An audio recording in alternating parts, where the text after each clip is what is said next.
ஒரு விளையாட்டு நாளில் 30 குழந்தைகளை ஒரு வரிசையில் நிறுத்தினால் 16 வரிசைகளை அமைக்க முடியும் எனில், ஒரு வரிசையில் 24 குழந்தைகளை நிறுத்தினால் எத்தனை வரிசைகளை அமைக்க முடியும்? 30 குழந்தைகளை நிறுத்தும் போது 16 வரிசைகளாகவும், 24 குழந்தைகள் நிறுத்தும் போது எத்தனை வரிசை என்பது தான் இதனுடைய கேள்வி.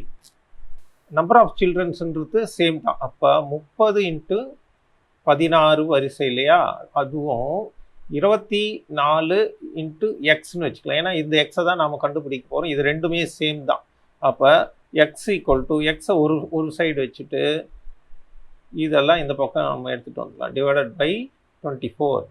திஸ் இஸ் ஈக்குவல் டு, இப்போ இந்த 24 கட் பண்ணால் இது வந்து 4 நாள் 16, 6 நாள் 24. இப்போது இது 4 நாள் 16, இது 6 நாள் 24. இதை கட் பண்ணிங்கன்னா 6 5 30. இப்போது இது ரெண்டுத்தையும் மேலே கூட்டினா 4 5 20. மொத்தம் எத்தனை வரிசைகள் அமைக்க முடியும்னு பார்த்தீங்கன்னா 20 வரிசைகளை, 24 குழந்தைகளை நிறுத்தி 20 வரிசைகள் அமைக்க முடியும்.